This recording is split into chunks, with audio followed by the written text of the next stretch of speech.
बिस्मिल्लाहिर्रहमानिर्रहीम, अस्सलाम वालेकुम। दुबई से रिलेटेड कुछ अहम अपडेट्स हैं, जैसे कि 1 जून से जिनके पास रेजिडेंट परमिट थे वैलिड, उनकी रिटर्न उनकी वापसी हो रही है। वो वापस आना चाहे तो 1 जून के बाद आ सकते हैं, 1 जून से आ सकते हैं। जिनके पास वैलिड वर्क परमिट है, वो अपने कंट्री छुट्टी पे गए थे या फिर उनके पास कोई भी रेजिडेंट है, तो वो वापस आ सकते हैं 1 जून से। ये क्वेश्चन काफ़ी पूछा जा रहा था कि कब वापसी होगी, तो 1 जून से आप वापस आ सकते हैं।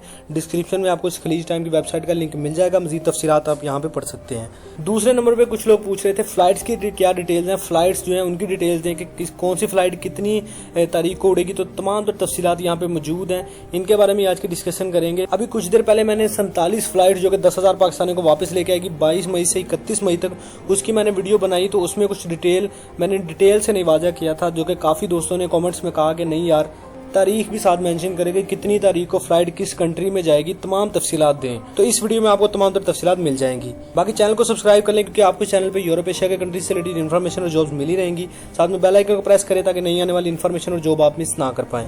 फर्स्ट ऑफ ऑल तो 1 जून से वापसी है। जिनके पास रेजिडेंट परमिट है उन तफसीलात आप इस डिस्क्रिप्शन में आपको वेबसाइट का लिंक मिल जाएगा, मजीद पढ़ सकते हैं। दूसरे नंबर पे गवर्नमेंट ऑफ पाकिस्तान की ये भी वेबसाइट है, इसका भी डिस्क्रिप्शन में आपको लिंक मिल जाएगा। डिस्क्रिप्शन में जाकर आप इसको ओपन करते हैं और साथ में यहाँ पे तमाम तफसीलात देख सकते हैं, जैसे कि चाइना में पहली फ्लाइट जाएगी, दूसरी USA में, तीसरी कतर में, चौथी कतर में, पांचवी सऊदीया में, छठी UAE में, फिर इंडोनेशिया, कुवैत, कतर, UAE, तमाम तफसीलात यहाँ पे मौजूद हैं। किस शहर में आएगी, किस शहर से उड़ेगी, कितने पैसेंजर्स को लेके आएगी, वो भी यहाँ पे मेंशन किया गया है। ये पैसेंजर्स की तादाद लिखी गई है, कौन सी एयरलाइन होगी वो यहाँ पे मेंशन की गई है, तो ये यहाँ पे आप तफसीलात देख सकते हैं।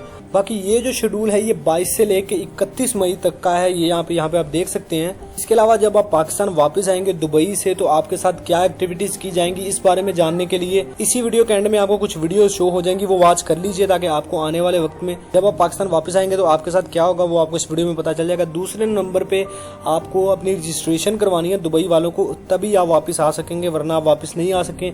रजिस्ट्रेशन कैसे करवानी है इसी वीडियो के एंड पे आपको वो वीडियो भी शो हो जाएगी, वो भी देख लीजिए। तीसरे नंबर पे टिकट का बहुत इशू चल रहा था कि यार टिकट कहाँ से लें, तो ये मैंने काफी वीडियोस में बता रखा है, लेकिन बहुत से कमेंट्स आते हैं टिकट के हवाले से। तो टिकट आपको मिलेगी पाकिस्तान कौंसलेट से। आप जिस शहर में भी हैं, जिस कंट्री में या जिस शहर में भी हैं, चाहे आप दुबई में है, सऊदीया में, ओमान, कतर, किसी भी मुल्क में है, वहाँ पे जिस शहर में भी हैं उस शहर में पाकिस्तान कौंसलेट होगी। वहाँ पे एक बेंच सेटल कर दिया गया है जो कि आपको टिकट प्रोवाइड करेगा, या फिर जिस एयरलाइन के जरिए जा रहे हैं वहाँ पे ऑनलाइन उनकी वेबसाइट पे भी आपको टिकट परचेज आप कर सकते हैं। तो ये टिकट वालों के लिए यार काफी क्वेश्चंस आ रहे थे, तो ये वीडियो मैंने मेन 2 टॉपिक्स पे बनाई है। एक तो 1 जून से रिलेटेड जो न्यूज़ थी कि वापसी हो रही है, जो लोग छुट्टी पे आए थे वो दुबई कब जाएंगे, तो 1 जून से स्टार्ट है। दूसरे नंबर पे फ्लाइट की डिटेल्स लोग मांग रहे थे, कितनी तारीख को किस मुल्क में कितने पैसेंजर्स को लेके आएगी, तो वो इस वेबसाइट में आपको दिख जाएगी। डिस्क्रिप्शन में दोनों वेबसाइट के लिंक है, मजीद तफसीलात आप वहाँ पे पढ़ सकते हैं। हाल के लिए यही कुछ अपडेट्स थी। वीडियो अच्छी लगी है तो लाइक करें, कमेंट शेयर करके चैनल को सब्सक्राइब करना ना भूलें, ताकि नई आने वाली इन्फॉर्मेशन और जॉब आप मिस ना कर पाएं। मिलते हैं अगली वीडियो में, तब तक के लिए दीजिए इजाजत। अल्लाह हाफिज़।